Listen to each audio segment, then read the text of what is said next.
flash memory is actually a special kind of double EEPROM. The difference is really that it's organized in bulk.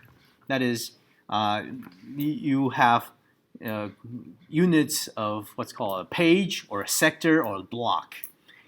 So this way, it's better use of the resource and much higher density. Now, so one difference between double EEPROM and Flash is the concept of page or sector. Now, normally when you hear the term page, a Flash page, that means the smallest erase unit. So if you have to erase, then it actually erases the entire page. Now, you have to erase before you can write. That's a rule with flash memory. Okay, and the sector usually is the smallest writing unit. So if you want to write, you can't just write a single byte or like 4 bytes. You have to write the entire page.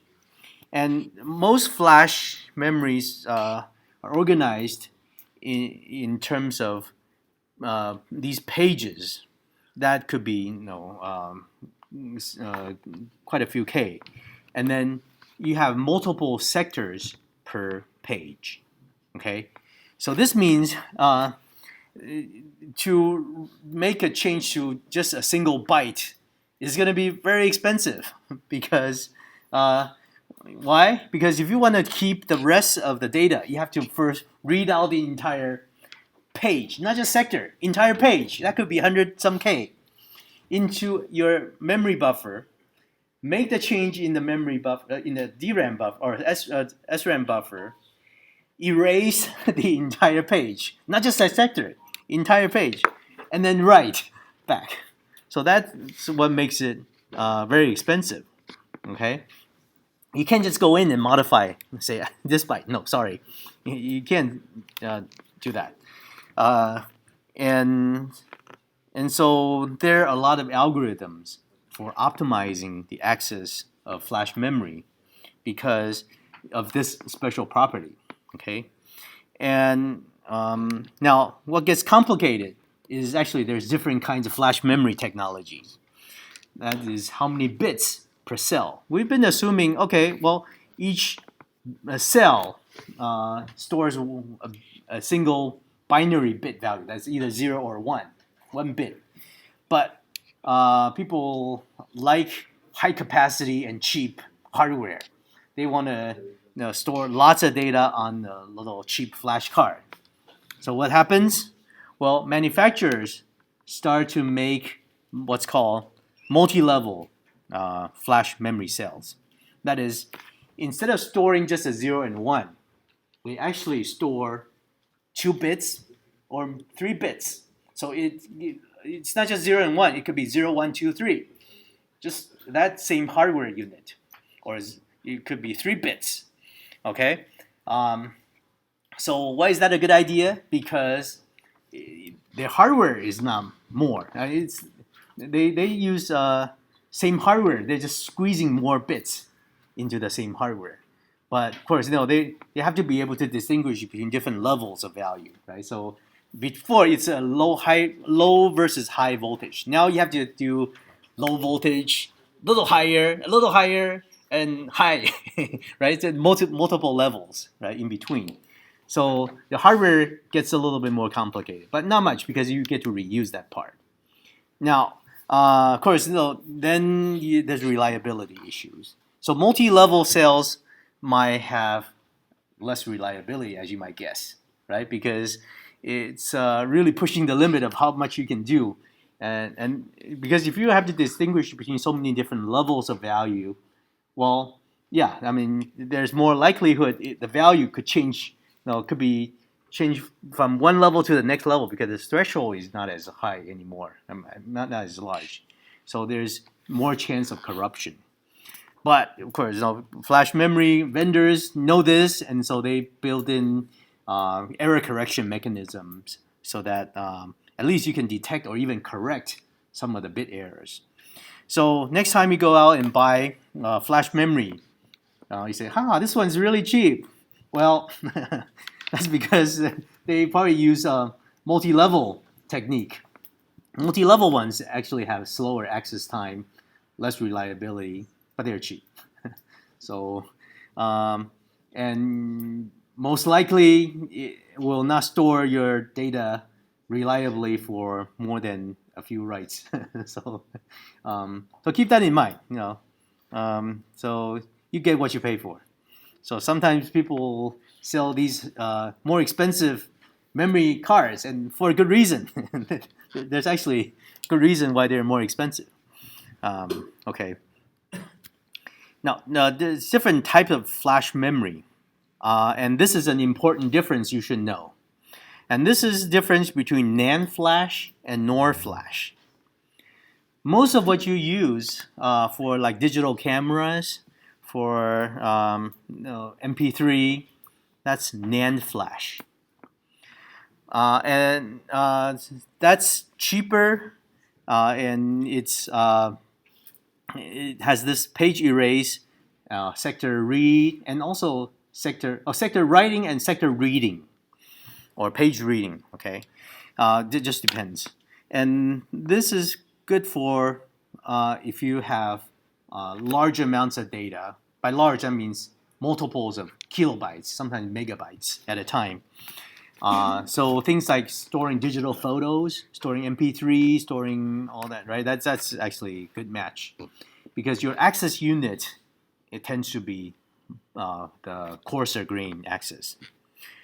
Now, for a little microcontroller like this, like our little EcoBT, well, with built-in flash, well, you tend to find NOR flash rather than NAND flash. In other words, it's not the same kind of flash that you expect to find in your digital camera. Why? Well, this has to do with execute in place, or XIP. That is, you want your embedded system to power on and start running at it right away, right? And then when it's running, you want it to say, okay, I want this location, instruction at this location, fetch it in a deterministic amount of time, rather than having to wait a long time. But if you use a NAND flash, what happens? Well, if you're lucky, okay, you spend some time bringing your entire page or entire sector, and then, okay, you run here from your SRAM. So that's quick. But then you have to jump somewhere else. Uh-oh, well, what happens? Then you have to spend more time waiting for it to bring in another 4K, 8K, 32K into your memory buffer, and that could take a long time. And then so you run, stop, run, stop, run, stop. Well, then that's not very good for most programs. Okay. Now, NOR flash, on the other hand, even though you do page erase, sector writes, when you do reading, it allows you to do fine-grained reading. That is, reading just like a ROM. That is, you can randomly pick the location, and then access time is short, deterministic. So you don't have to bring in an entire page. You could actually say, I want this location, and then it brings you the instruction.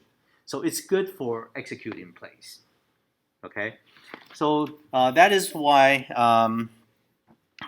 for most microcontrollers, they use NOR flash for the program code, because it does have this ability to address individual words or individual instructions without having to bring in the entire sector or entire page. Okay, so keep that in mind. Now, NOR flash is more expensive than NAND flash. I think it's twice as big in terms of area on the chip. But it has this good property suitable for storing the firmware of microcontrollers. But in any case, flash memory has a limited number of rewrite cycles. People think in terms of 10,000 times. And if it's multi-level cell, that's actually fewer. Better flash could give you 100,000 times, but still limited. And just to give you an idea how quickly that could be, some boards, especially some of the single board computers, they can boot off a little SD card, which is like flash memory, right, on a card. And they use the file system. You can have entire file system, entire Linux installation on a little SD card. But keeping in mind, many operating systems actually do swapping. Remember swapping virtual memory? That is, if it needs more memory, it actually writes part of its memory to disk so that it can free up the memory for something it's actually using. Now, so Linux is one operating system that does swapping. Or you can disable swapping if you want.